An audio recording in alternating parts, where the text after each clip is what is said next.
Irmãos, podem abrir a Bíblia de vocês no livro de Hebreus. Nós vamos dar continuidade hoje ao nosso panorama do Novo Testamento. Estamos chegando quase ao fim. Ainda faltam as cartas de João. E depois a tão temida carta de Apocalipse, que vai chegar. Mas hoje nós veremos uma das cartas também mais difíceis do Novo Testamento, e uma das maiores, que é a carta aos Hebreus. Então, você pode deixar a sua Bíblia aberta aí, que nós vamos passando, fazendo algumas leituras.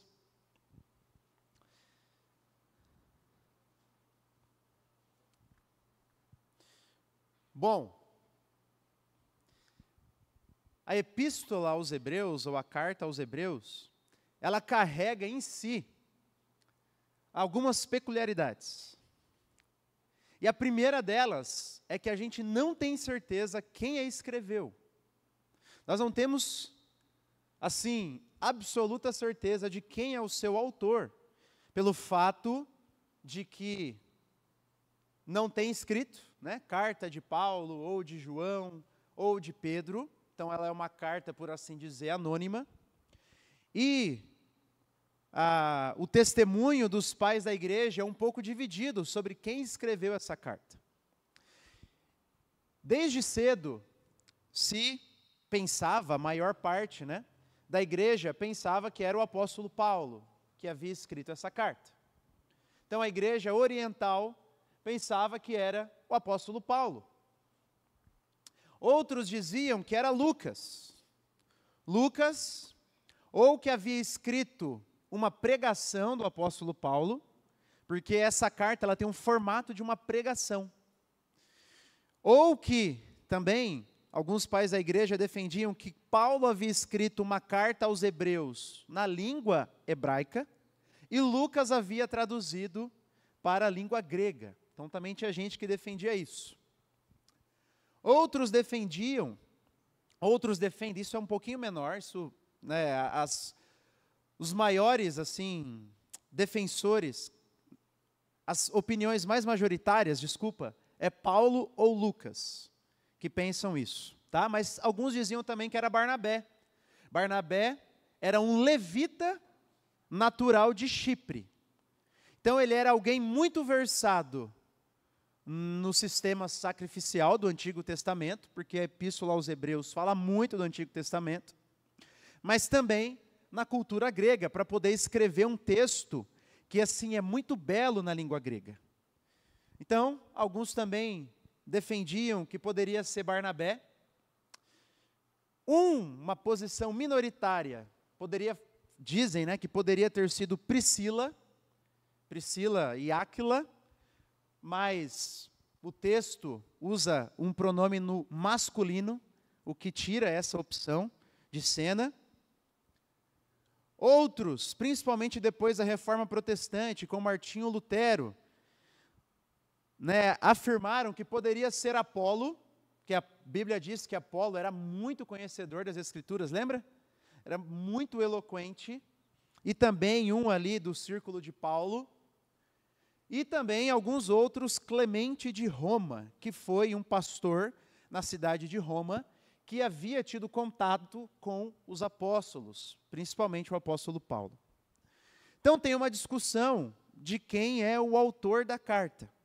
Se a gente for pegar em termos de majoritariamente o que é defendido, ou Paulo, ou Lucas, que traduziu ou escreveu uma pregação de Paulo. E até por isso que foi reconhecido como um escrito inspirado, porque de alguma forma estava ligado aos apóstolos, né, a quem seguiu os apóstolos. Mas a gente não pode afirmar com certeza, e não tem nenhum problema. O que a gente sabe é que era alguém ligado aos apóstolos, provavelmente o apóstolo Paulo, né, todos esses aqui qualquer opção dessa, era alguém ligado ao apóstolo Paulo, né? Era alguém próximo do apóstolo Paulo, que caminhou junto com o apóstolo Paulo.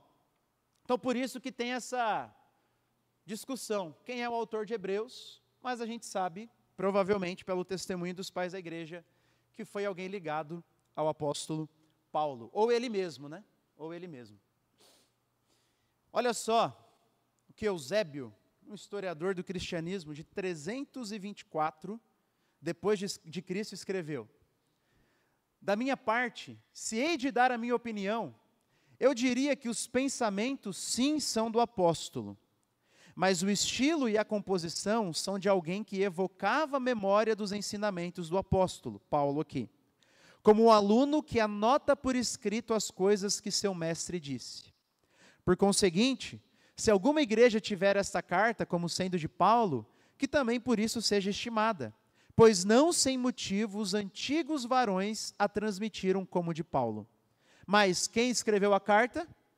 Deus é quem sabe a verdade. Deus o sabe.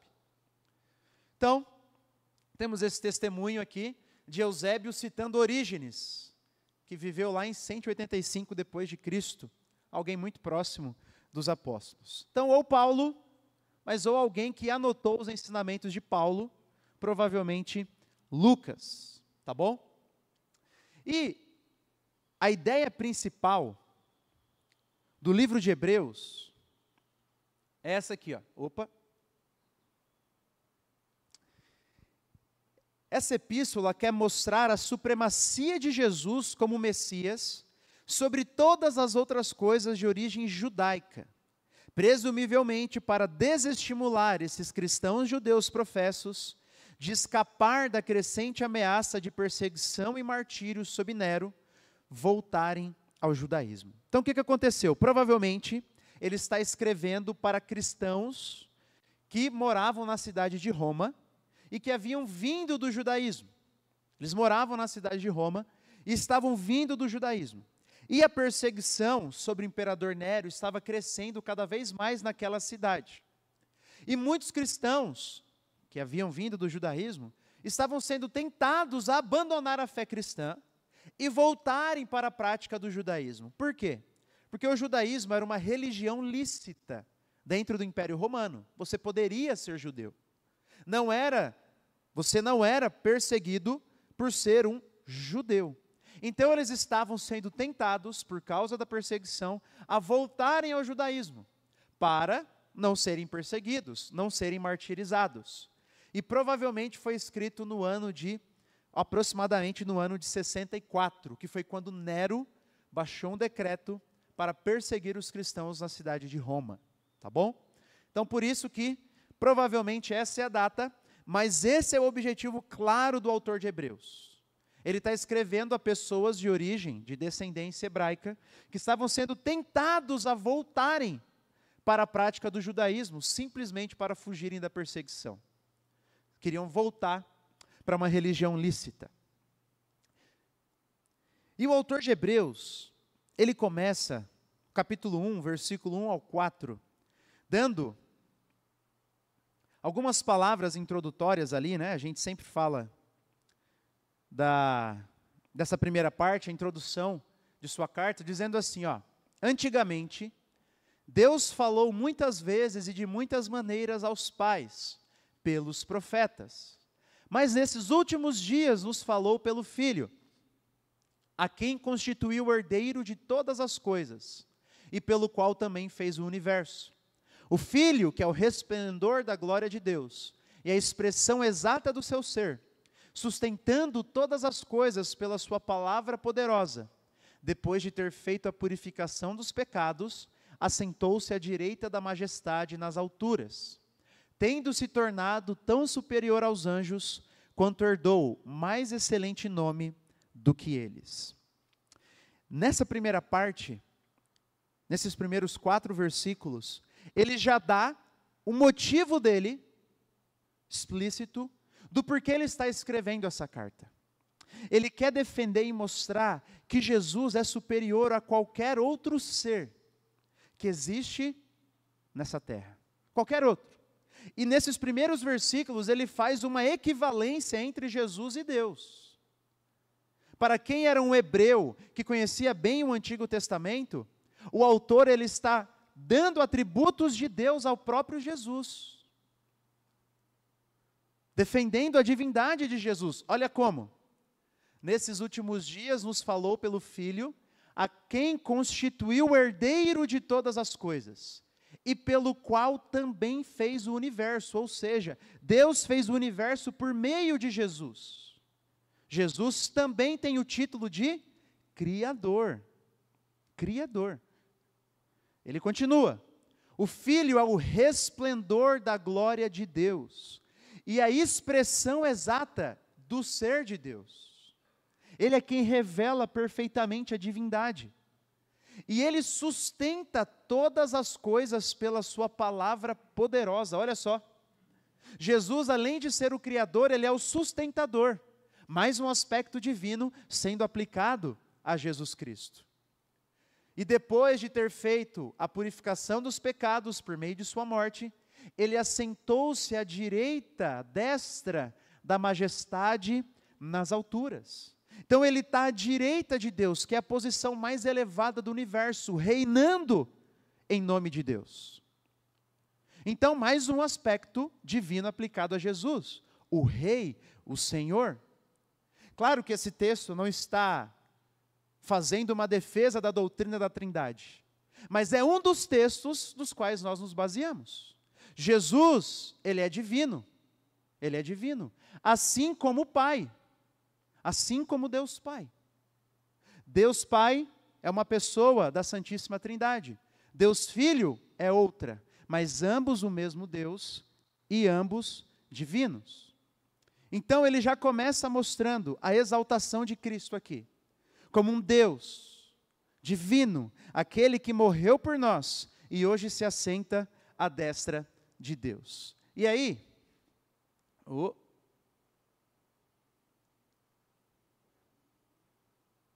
acho que travou. Aqui.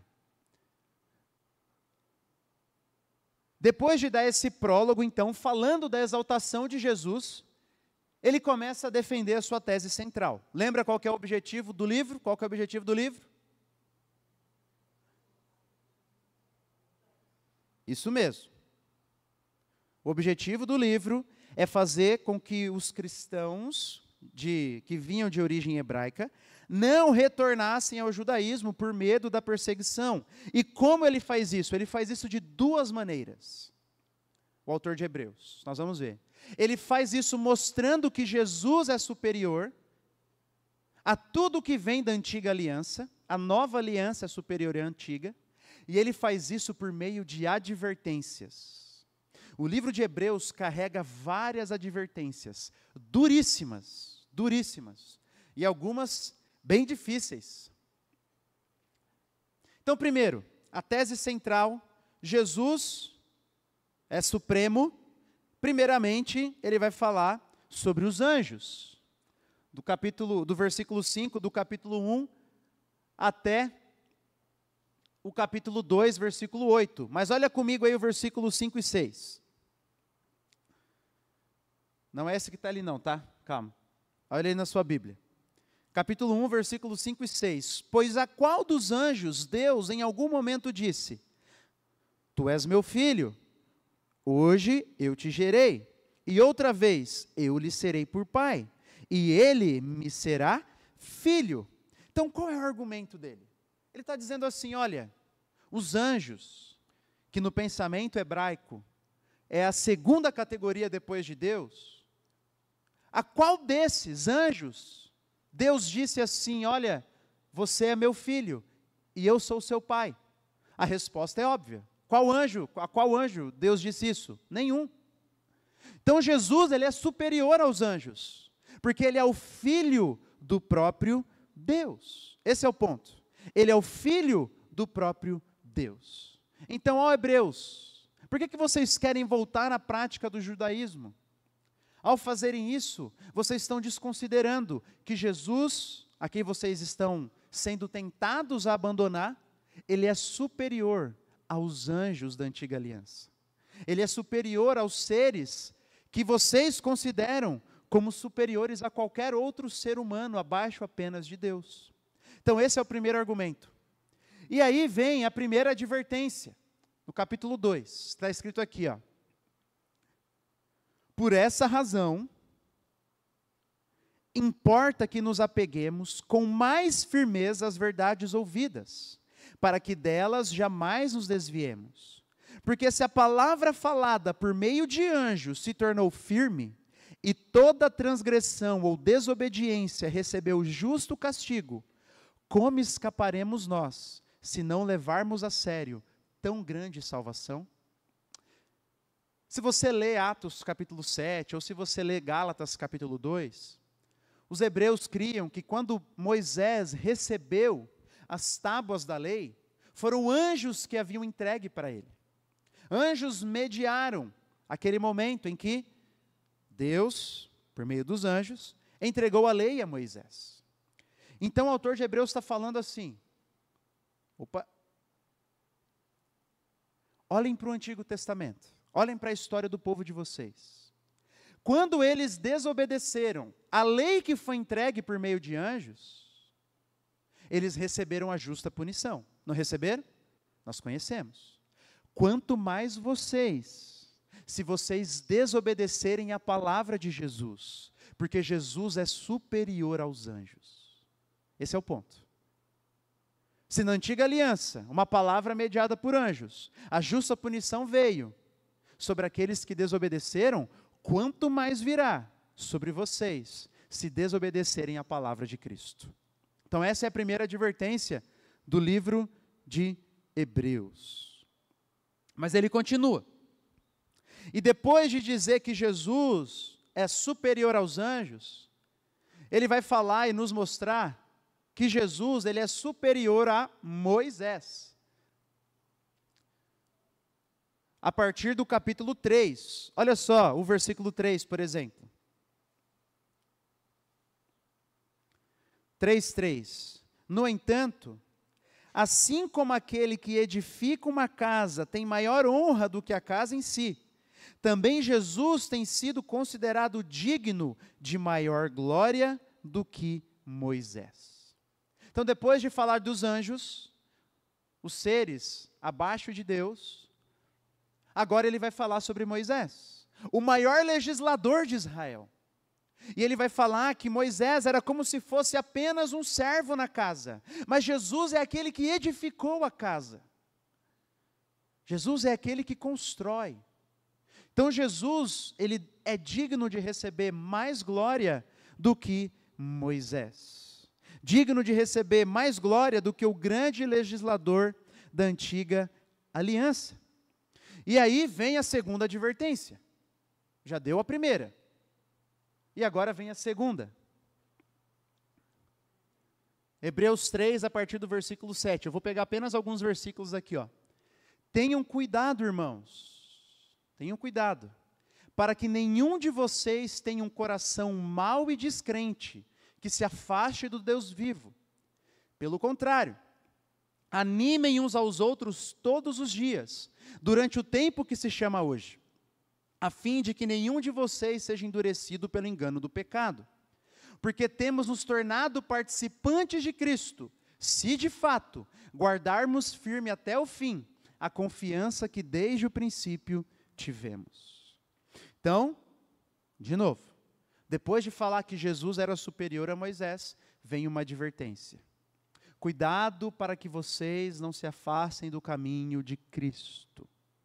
Lembra que o autor de Hebreus está preocupado? Ele está preocupado com uma igreja que estava sofrendo perseguição, e alguns irmãos estavam sendo tentados a retornar ao judaísmo, retornarem à lei de Moisés, e a viverem por meio dessa lei.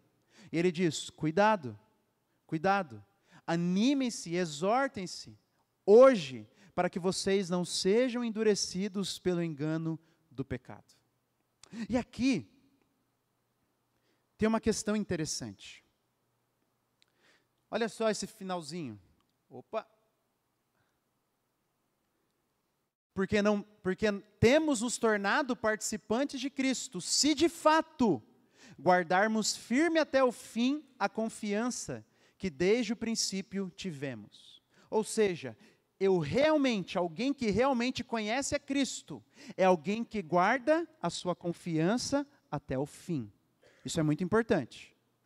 Um crente verdadeiro, um crente que participa de Cristo, ele é o crente que mantém a sua confiança em Deus e persevera até o fim. Porque temos nos tornado participantes de Cristo, se, de fato, guardarmos firme até o fim a confiança que desde o princípio nós tivemos. Tem uma frase que resume isso. A graça, ela é segura, mas ela não é barata. Olha só esse texto aí, Hebreus 4, abre aí na sua Bíblia. Vamos fazer a leitura, versículo 1.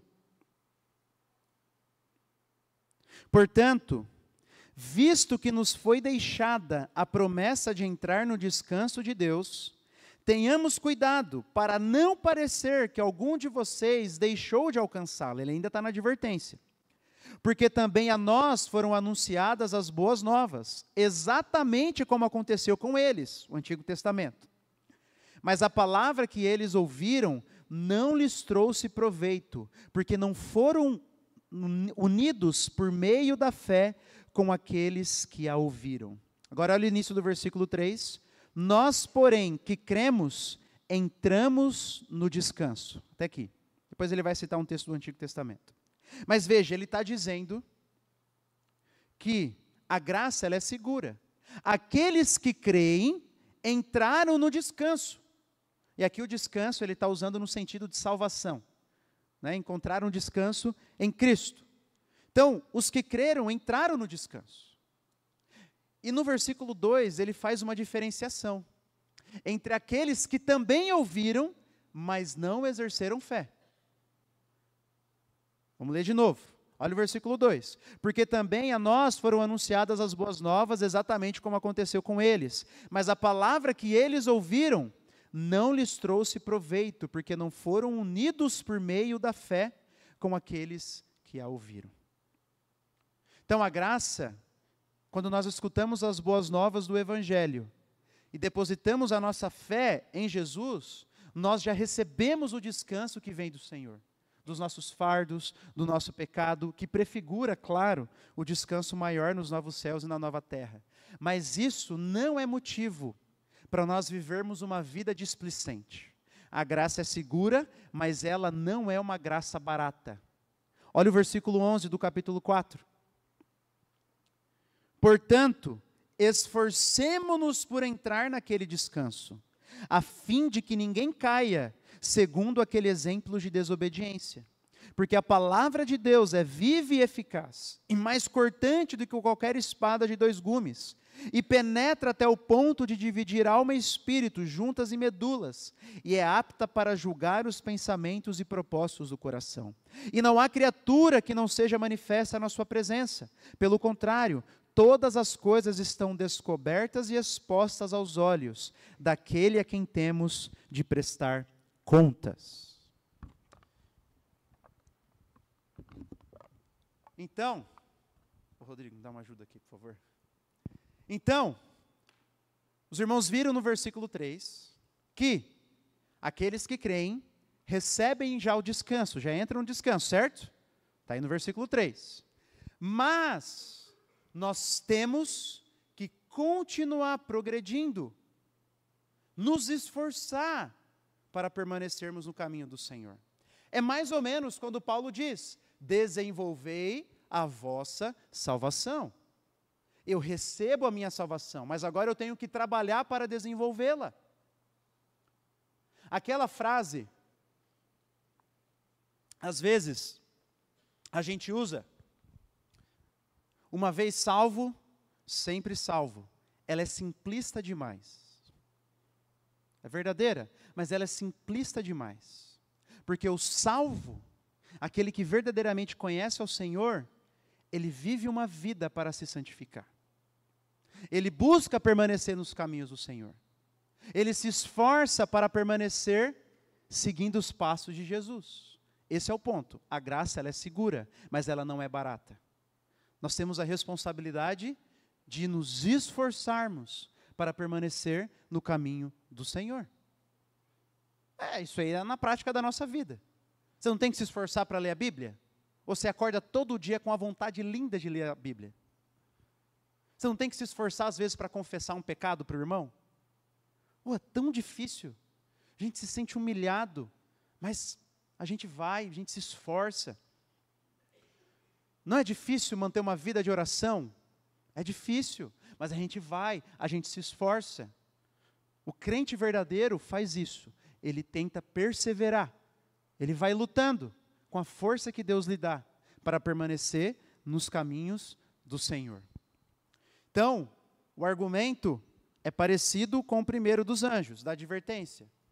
Se aqueles que desobedeceram a lei de Moisés receberam a justa punição e não entraram no descanso da terra prometida, quanto mais verdadeiro e quão pior será para aqueles como nós, que ouviram a mensagem de Cristo, que é superior a Moisés, e não quisermos obedecê-la. Esse é o ponto. Mas ele continua. E depois de falar que Cristo é superior aos anjos, que Cristo é superior a Moisés, ele vai falar que Cristo também é superior aos sacerdotes. Cristo é superior a todo o sistema sacerdotal do Antigo Testamento. E é aqui que é desenvolvida uma das imagens mais bonitas de Jesus que nós temos no Novo Testamento, que é defendido basicamente só em Hebreus, que é aquela ideia de Jesus ser o nosso sumo sacerdote. Jesus é aquele que intercede por nós. Vem justamente dessa parte aqui. Jesus, ele é superior. Olha só, versículo 14 do capítulo 4. Abre aí comigo para a gente ler.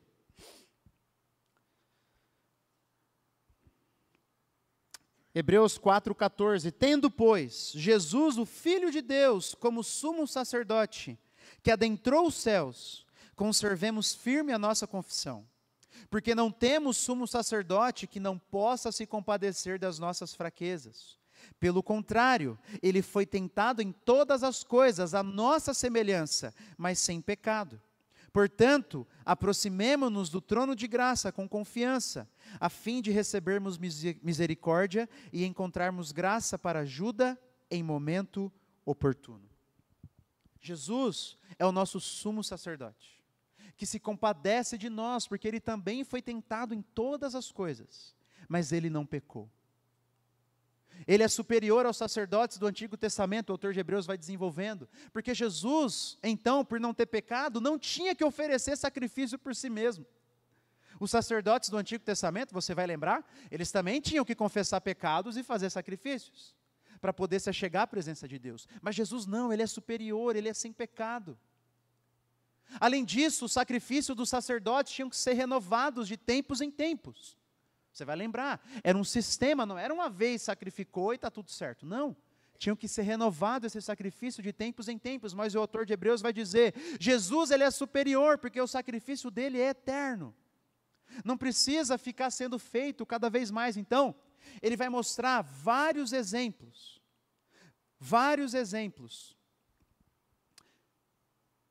para provar o seu ponto.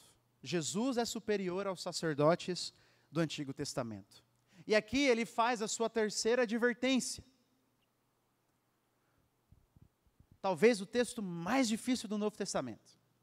Porque ele diz assim: é impossível, pois, para aqueles que uma vez foram iluminados, provaram um dom celestial, se tornaram participantes do Espírito Santo, provaram a boa palavra de Deus e os poderes do mundo vindouro, e caíram, sim, é impossível outra vez renová-los para arrependimento, visto que de novo estão crucificando para si mesmos o Filho de Deus e expondo a zombaria. Então ele dá uma advertência bem séria aqui, que aqueles que participaram das coisas do Evangelho, da mensagem de Jesus, e a rejeitaram, e saíram desse caminho, é impossível renová-los outra vez para arrependimento. E esse texto, ele é difícil. Eu poderia pular esse texto. Eu poderia falar, eu vou pular.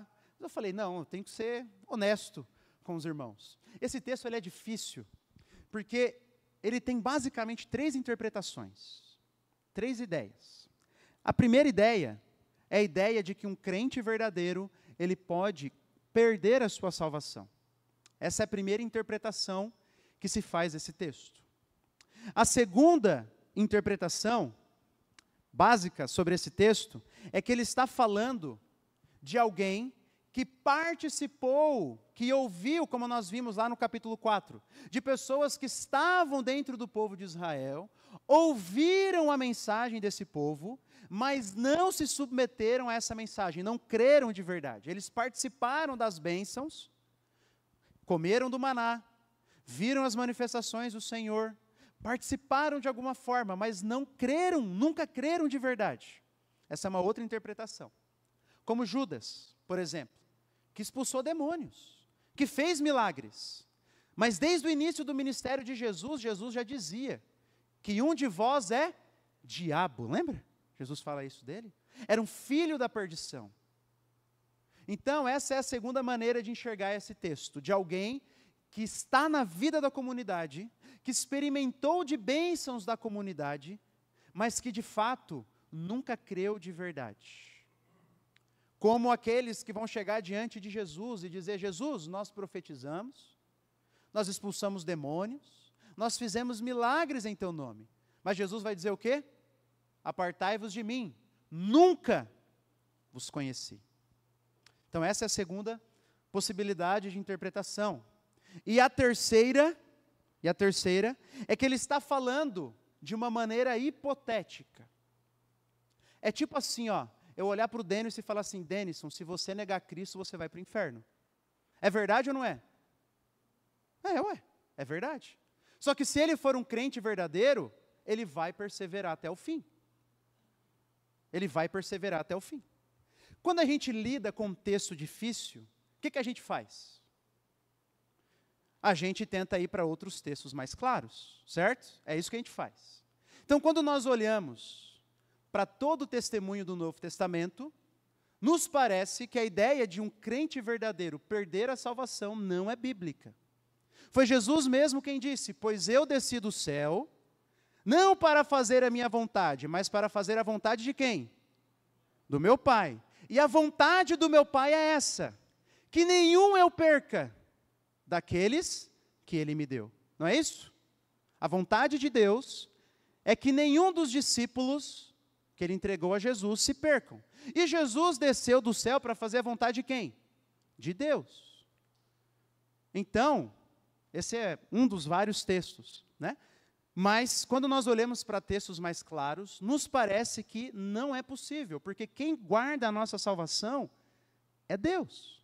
Quando você vai ler Judas, que foi a aula passada, ele termina com uma doxologia, uma adoração a Deus, né? Aquele que é fiel, poderoso, para vos guardar de todo tropeço. Então, não creio, que esse texto está falando sobre a possibilidade de um crente verdadeiro cair da graça, porque nós já vimos que o crente verdadeiro, ele persevera até o fim. E se ele caiu, como diz 1 João, se ele saiu do nosso meio, foi porque ele nunca foi um dos nossos. E o próprio autor de Hebreus diz, logo depois, no versículo 9, a continuação do texto, ele diz assim: quanto a vocês, meus amados, ainda que falemos desta maneira, que nós acabamos de ver, estamos certos de que coisas melhores os esperam, coisas relacionadas com a salvação. Olha só, ainda que nós estamos falando desse jeito, de maneira dura, eu espero que vocês, como crentes verdadeiros, estão destinados a coisas melhores relacionadas à salvação. Desejamos que cada um de vocês continue mostrando até o fim o mesmo empenho para a plena certeza da esperança, para que não se tornem preguiçosos, mas imitadores daqueles que pela fé e pela paciência herdam as promessas. Então, qual é a preocupação do autor de Hebreus? A preocupação é com crente preguiçoso. Com crente que acha que porque ele faz parte da membresia de uma igreja e foi batizado, ele acha que está tudo certo com ele. Ele acha que está tudo certo. Não, está tudo certo. Ele está preocupado com esse tipo de crente, que não se esforça, que não batalha contra a carne, que não batalha contra o pecado. É contra esse tipo. Então ele está certo, ele espera, está certos, de que coisas melhores esperam os hebreus, relacionadas com a salvação. Mas ele está falando assim, de maneira dura, para que os hebreus escutem e não se atrevam a baixar a guarda na luta contra o mundo, a carne e o diabo. Esse é o ponto.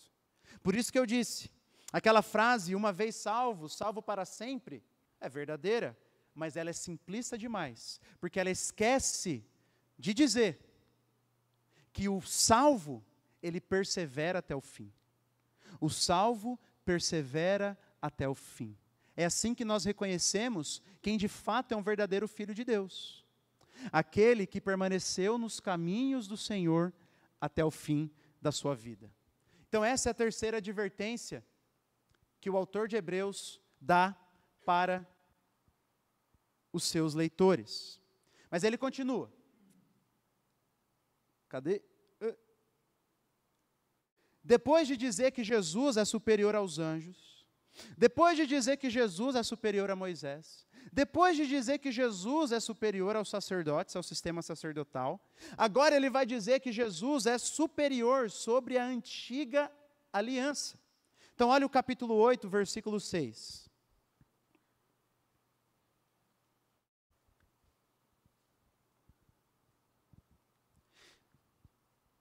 Mas agora, Jesus obteve um ministério tanto mais excelente, quanto é também mediador de superior aliança, instituída com base em superiores promessas. Então, a nova aliança, ela é superior à antiga aliança. Ela é superior, e Jesus é superior a todo o sistema do Antigo Testamento, porque ele é mediador de uma aliança superior. Olha só o capítulo 10, versículo 1. Ora, visto que a lei é apenas uma sombra dos bens vindouros, não a imagem real das coisas, nunca consegue aperfeiçoar aqueles que se aproximam de Deus, com os mesmos sacrifícios que ano após ano, continuamente eles oferecem. Então ele diz que a lei é apenas uma sombra dos bens vindouros. A antiga aliança, ela apontava para a nova aliança. Nós vivemos em uma aliança superior. Nós somos mais privilegiados do que os crentes da antiga aliança. Nós somos mais privilegiados do que Davi, do que Abraão. Abraão apenas ouviu e recebeu uma promessa de Deus de que o seu descendente abençoaria todas as nações, todos os povos da terra. Nós sabemos quem é esse descendente. Davi, que falou e recebeu a promessa daquele que viria depois dele e receberia um reino eterno, ele só podia esperar, ele não sabia quem era. Nós sabemos. Então, a nova aliança, ela é superior à antiga. Esse é mais um argumento do autor de Hebreus. E aí vem mais uma advertência. Cada vez que ele defende a superioridade de algo da nova aliança para a antiga, ele traz uma advertência. E essa também aqui é dura. Aqui. Mais um. Aí. Olha só. Eu trouxe até aqui, irmãos. É grandinha, mas nós vamos ler juntos. Nós vamos ler devagar aqui. Ó. Guardemos firme a confissão da esperança, sem vacilar, pois quem fez a promessa é fiel. Cuidemos também de nos animar uns aos outros no amor e na prática de boas obras. Não deixemos de nos congregar, como é costume de alguns. Lembra, os hebreus estavam sofrendo o quê? O que eles estavam sofrendo? Perseguição.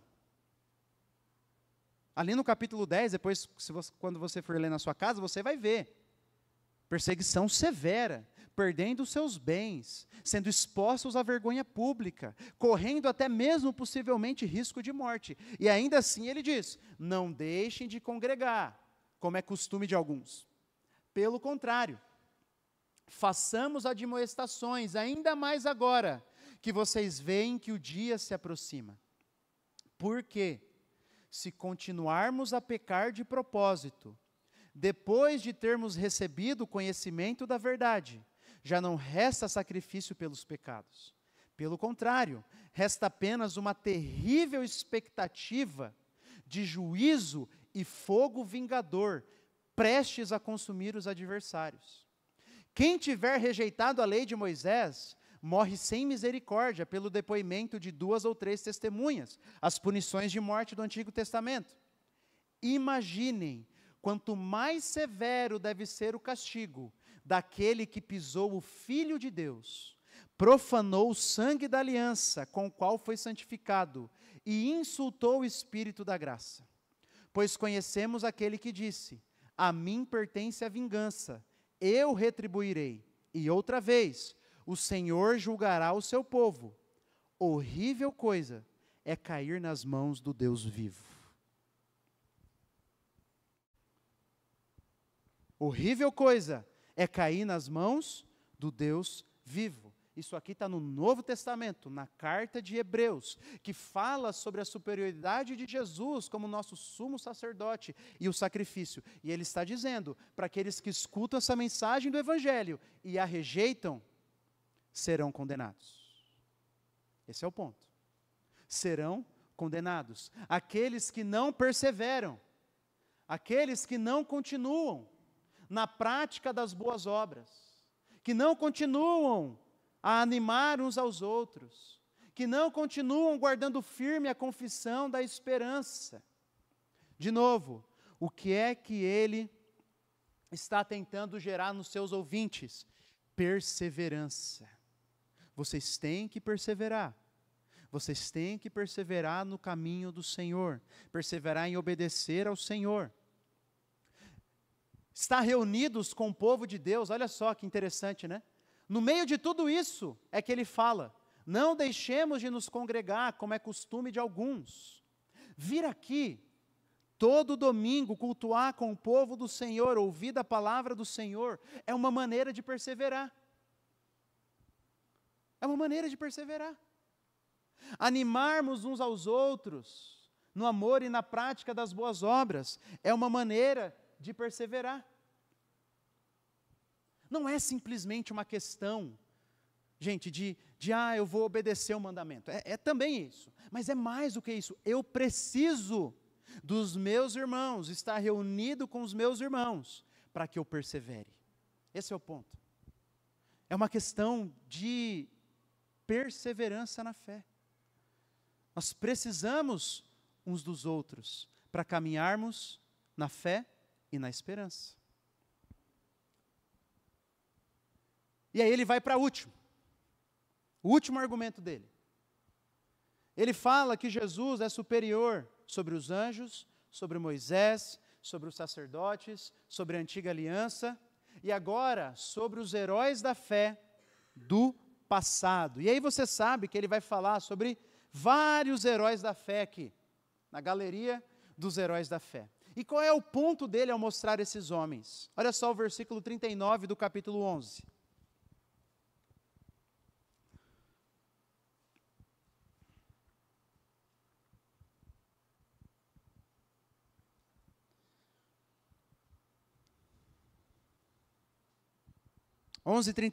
Todos estes, mesmo tendo obtido bom testemunho por meio da fé, Abraão, Moisés, enfim, não obtiveram a concretização da promessa, porque Deus tinha previsto algo melhor para nós, para que eles sem nós não fossem aperfeiçoados.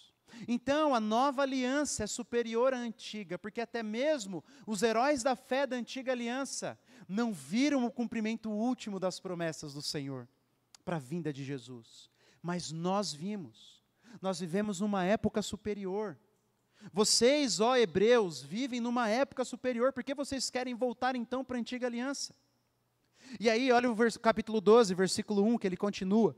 Portanto, ou seja, se nós vivemos numa época superior, escutamos e fazemos parte de uma aliança superior, também nós, visto que temos a rodear-nos tão grande nuvem de testemunhas, livremo-nos de todo o peso e do pecado que tão firmemente se apega a nós, e corramos com perseverança a carreira que nos está proposta, olhando firmemente para o autor e consumador da fé, Jesus, o qual, em troca da alegria que lhe estava proposta, suportou a cruz, sem se importar com a vergonha, e agora está sentado à direita do trono de Deus.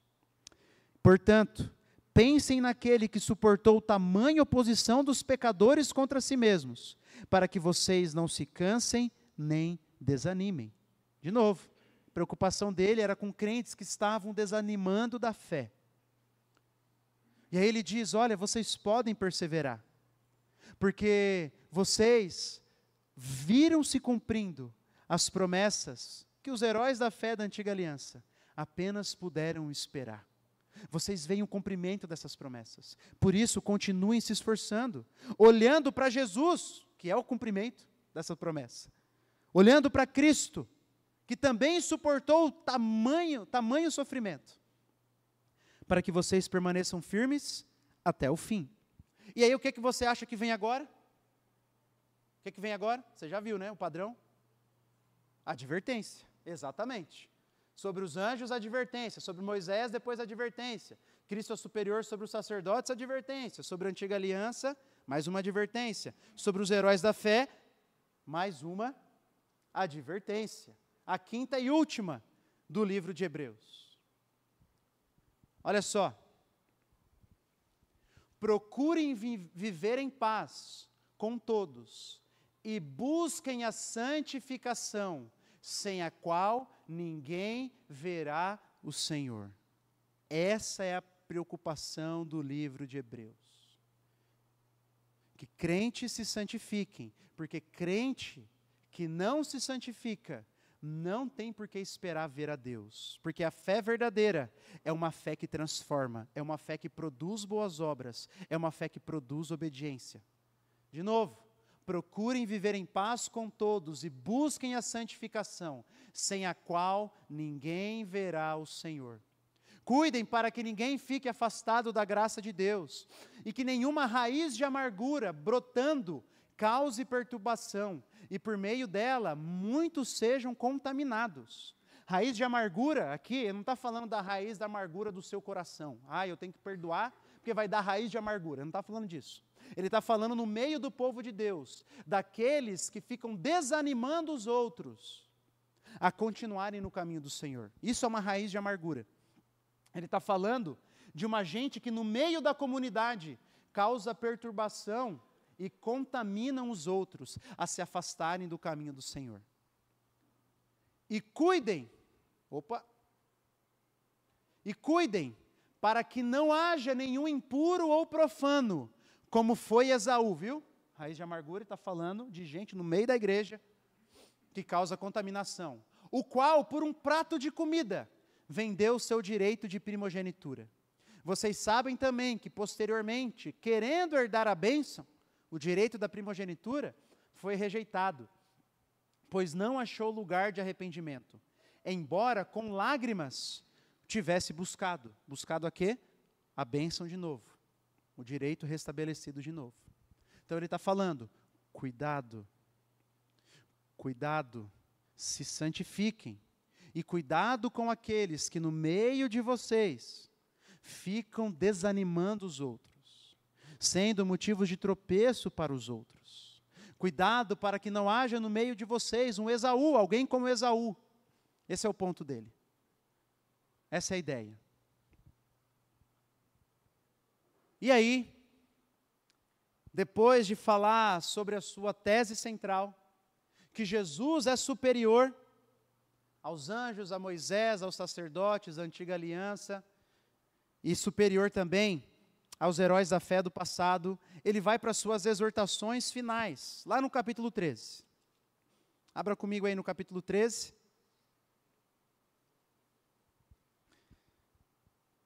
Versículo 1: seja constante o amor fraternal, o amor entre irmãos. Não se esqueçam da hospitalidade, pois alguns, praticando-a, sem o saber, acolheram anjos, provavelmente se referindo a Abraão.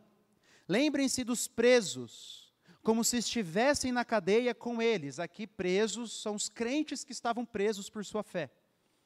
Como se estivessem presos com eles, dos que sofrem maus tratos, como se vocês mesmos fossem os maltratados. Tinha irmãos sendo presos e maltratados. Digno de honra entre todos seja o matrimônio, bem como o leito conjugal sem mácula, porque Deus julgará os impuros e os adúlteros. Que a vida de vocês seja isenta de avareza. Contentem-se com as coisas que vocês têm, porque Deus disse: de maneira alguma deixarei você, nunca jamais o abandonarei. Assim afirmemos confiantemente: o Senhor é meu auxílio, não temerei. O que é que alguém me pode fazer? Então, várias exortações finais, para eles praticarem o amor de irmãos. Fazendo isso como? Cuidando dos irmãos que estavam sendo presos, daqueles irmãos que estavam sofrendo maltrato, estavam sendo maltratados por causa de sua fé, mantendo a pureza do leito conjugal. Diz isso. E depois também, para que os irmãos não vivam uma vida avarenta, uma vida de avareza, se guardem da avareza. Aqueles crentes estavam perdendo alguns dos seus bens por seguirem a Jesus. A gente vê no capítulo 10. E talvez eles estavam sendo tentados a se preocupar demais com as coisas desse mundo. Então o autor de Hebreus está dizendo assim: olha, descansem, porque quem prometeu para vocês que jamais os abandonaria é Deus. Vocês vão receber aquilo que vocês precisam. É basicamente isso que ele está tentando gerar aqui no coração do seu povo. E aí ele vai para o capítulo 13, e a partir do versículo 7, ele começa a falar para aqueles irmãos respeitarem os seus líderes. Olha o versículo 7. Lembrem-se dos seus líderes, os quais pregaram a palavra de Deus a vocês, e considerando atentamente o fim da vida deles, imitem a fé que tiveram. Jesus Cristo, ao mesmo ontem e hoje e para sempre. Não se deixem levar por doutrinas diferentes e estranhas, porque o que vale é ter o coração confirmado com a graça, e não com alimentos, que nunca trouxeram proveito aos que se preocupam com isso, né? Falando para aqueles que estavam sendo tentados, provavelmente, a voltar para a prática judaica, que tem uma alimentação bem rigorosa para seguir. Mas ele vai trabalhar essa questão do líder, ele vai continuar ainda por um tempo, mas bem no meio, ele fala uns versículos que são, na minha opinião, uns dos mais bonitos do Novo Testamento. Que ele começa lá no versículo 11, olha ali, 13 e 11. Pois aqueles animais cujo sangue é trazido pelo sumo sacerdote para dentro do Santo dos Santos como sacrifício pelo pecado, têm o corpo queimado fora do acampamento, fora ali da cidade. Por isso também Jesus, para santificar o povo, pelo seu próprio sangue, sofreu fora da cidade. Então, assim como no Antigo Testamento, o animal, depois de ser sacrificado, era queimado fora da cidade, Jesus também foi fora da cidade, fora dos muros de Jerusalém. E aí vem o versículo 13. Saiamos, pois, a ele, fora do acampamento, levando a mesma desonra que ele suportou. De fato, não temos aqui cidade permanente, mas buscamos a que há de vir. Não temos aqui cidade permanente. Nós somos seguidores de alguém que foi envergonhado e morto fora da própria cidade de Jerusalém. Então, nós somos peregrinos e forasteiros e temos que seguir a esse Jesus. Porque nós não temos aqui cidade permanente, mas nós buscamos a que há de vir, a Jerusalém celestial. É daí que nós tiramos a nossa identidade e a nossa cidadania. Esse versículo é muito lindo, porque nos lembra da nossa esperança maior. Nos lembra daquilo que temos que trabalhar e buscar, a Jerusalém celestial, a cidade que há de vir. E aí ele vai, olha o versículo 20, ele faz uma doxologia muito bela. Ora, o Deus da paz, que tornou a trazer dentre os mortos o nosso Senhor Jesus, o grande pastor das ovelhas, pelo sangue da eterna aliança, aperfeiçoe vocês em todo bem, para que possam fazer a vontade dEle. Que Ele opere em nós o que é agradável diante dEle, por meio de Jesus Cristo, a quem seja glória para todos sempre. Amém. Então, essa é a preocupação do autor de Hebreus. Ele quer que o seu povo continue perseverando, fazendo a vontade de Deus, caminhando nos caminhos do Senhor. E aí ele vai para as saudações finais, olha ali, versículo 22, irmãos, peço que escutem com paciência essa palavra de exortação, porque na verdade escrevi de forma bem resumida. Meu Deus, imagina se estivesse escrito de forma detalhada, né? Bem resumida. Saibam que o irmão Timóteo foi posto em liberdade. Se ele vier logo, irei vê-los na companhia dele. Olha só, Timóteo aqui sendo referido. Então, se alguém escreveu, era alguém ligado ao círculo do apóstolo Paulo, do qual Timóteo fazia parte. Saúdem todos os seus líderes, bem como todos os santos. Os da Itália mandam saudações, e a graça esteja com todos vocês. Então, esse é o livro de Hebreus, a epístola para os Hebreus, que foi escrita para que crentes que haviam vindo do judaísmo e por causa da perseguição estavam sendo tentados a retornar para a antiga aliança. Mas ele vai mostrar de maneira teológica que Jesus é muito superior a tudo que vem do Antigo Testamento e que os crentes têm que ser advertidos a permanecerem na fé, a continuarem perseverando no caminho do Senhor. Essa é a mensagem para nós do livro de Hebreus, que nós devemos perseverar e nos santificar, porque sem a santificação, ninguém verá o Senhor. A fé que salva é a fé que santifica, é a fé que trabalha no nosso coração.